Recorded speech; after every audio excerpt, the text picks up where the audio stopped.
For decades, West Bengal was governed by a single, unspoken political law. The Bharatiya Janata Party could not win here. The state was widely considered an impenetrable fortress for a party dismissed as a Hindi belt outsider. At the center of that fortress sat Mamata Banerjee. Her Trinamool Congress possessed a statewide political apparatus so entrenched that many analysts treated her defeat as a mathematical impossibility. But the 2026 election is the moment where this math is being tested. Adhikari's strategy is built on the belief that the most formidable political machine can be dismantled if pressure is applied from the inside. Suvendu Adhikari was once a pillar of that very machine. He was one of Mamata's most trusted insiders before he broke away, using his intimate knowledge of the TMC's structure to challenge it directly. Securing a win in an election is a matter of strategy and turnout. But once the rallies end, the winner is left with a state defined by decades of economic stagnation and political friction. Adhikari's campaign bypasses the National Party brand. He focuses instead on local identity and the specific frustrations of voters who feel ignored by the state's dominant political class. His strategy relies on booth-level operations. Instead of just relying on massive rallies, his team focuses on micro-organizations that operate beneath the radar of the TMC's overarching state infrastructure.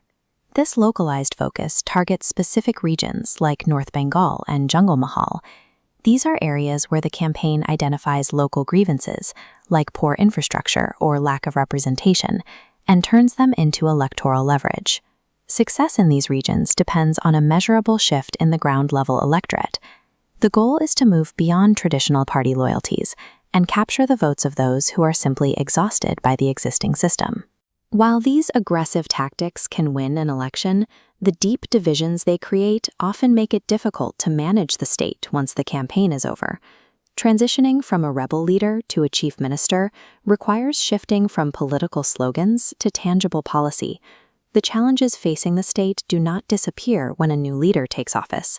The most immediate pressure comes from an economy that has struggled for years to attract industry. Thousands of young people leave West Bengal every year to find work, leaving behind a population that is increasingly desperate for local jobs. Beyond the economy, there is the legacy of Bengal's cadre culture. This is a system where political power is often maintained through local intimidation and cycles of retribution that have persisted through multiple changes in government.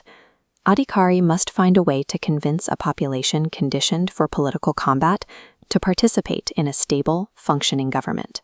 Fixing the state isn't just about passing a budget. It's about changing a political culture that has favored partisan loyalty over administrative efficiency for decades. Early into his leadership, Adhikari has already sparked friction by moving away from the standard governing principles of his own national party. Traditional doctrine promises development for all citizens, regardless of who they voted for. However, Adhikari has been public about prioritizing resources for the specific communities and districts that supported his rise to power. This selective distribution of state support reinforces the opposition's claims. They argue that this approach deepens religious and regional divisions, favoring supporters while neglecting those in the political minority. Alienating a large portion of the population is a significant administrative risk. It is difficult to maintain long-term stability when a government is seen as serving only its own loyalists. The fierce partisan focus that allowed Adhikari to break the TMC's grip is now the primary factor creating tension within his own administration. Adhikari's current position is part of a larger historical cycle in West Bengal. The state has a habit of supporting leaders who promise to destroy the old establishment, only to see the same problems reemerge under new names. The Left Front once held the state with an iron grip for 34 years. They were considered permanent fixtures of the political landscape until the public eventually demanded a complete departure from their system. Mamata Banerjee rose to power by promising to end that system. She was the original grassroots disruptor, positioning herself as the only person who could break the cycle of political violence and stagnation. However, her administration eventually adopted many of the same cadre-based tactics she once criticized. Adhikari is now facing the same choice: continue the cycle or genuinely break it.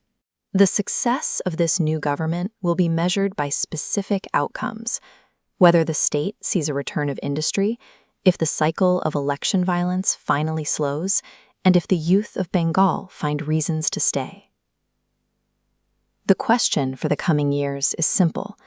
Does this change in leadership offer a genuine departure from Bengal's political cycles, or has the state simply replaced the person